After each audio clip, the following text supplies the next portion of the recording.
We live on a few acres of land in rural Indiana in the USA. Our neighbors are not far from each other, but we all have a lot of trees on our land, and our neighbors don't take good care of their land. So a lot of them have overgrown, a few fallen trees, and when there are lots of fallen branches, we knew the condition of their property was probably because the landlord was an elderly couple and the land was very large. There is a stream that separates our home, but due to overgrowth in the trees, a small strip of their property is accessible from our backyard. When we first moved in during the summer, we could not see much of their property, and of course, we did not enter their land because we did not want to trespass. One night, my daughter and her friend were camping in the backyard, and they ran in swearing they heard a child laughing or crying in our backyard. I thought it was imagination from too many horror stories. When I was in the tent, I went outside to investigate briefly just in case I heard a faint noise coming from just beyond our property line. I turned the flashlight in the general direction and called out to whoever was in the tree. The noise stopped. Imagination from too many horror stories. When I was in the tent, I went outside to investigate briefly just in case I heard a faint noise coming from just beyond our property line.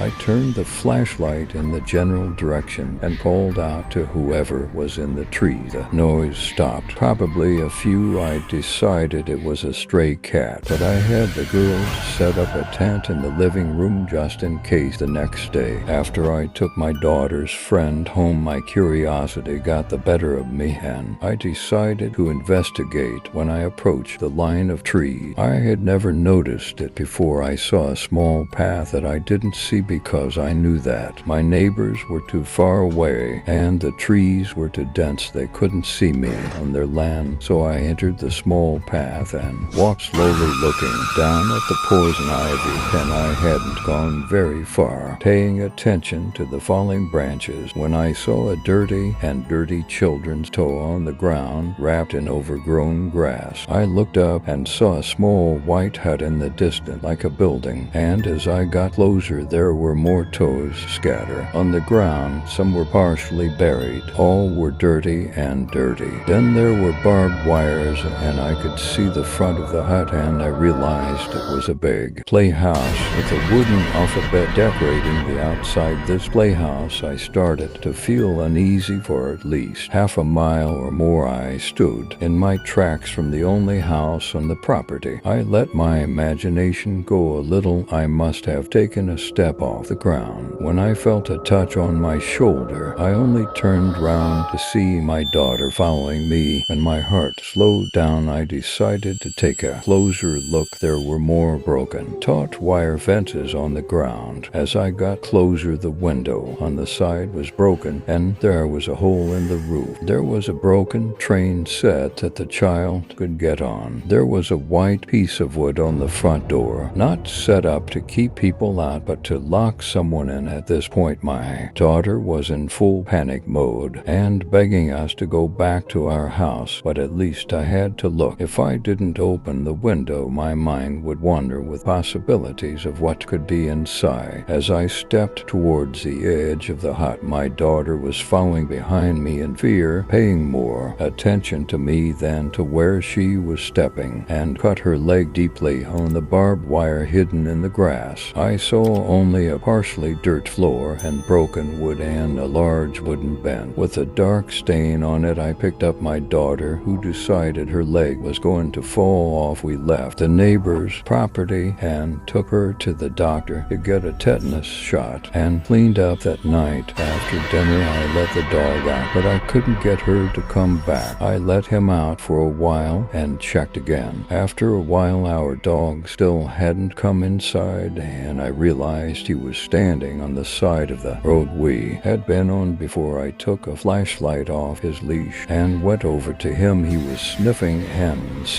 everywhere. I thought it was the blood from before, but it was him. Time did not dare to set off. I heard a little girl giggling. I called out to the child, but there was no answer, just a rustle in the leaves. I went inside with the dog to check if my daughter was still at home. home, my daughter was lying in bed asleep. The next morning, I went straight to the playhouse, but as I approached, something was wrong. Something was wrong. Broken toys seemed to be in different places, and when I came to the playhouse, my heart felt like a ton of bricks. There were drawings of children and my daughter's blood all over the playhouse. Thank you for staying until the end of the video. If you want to support the channel, don't forget to like the video and subscribe to the channel.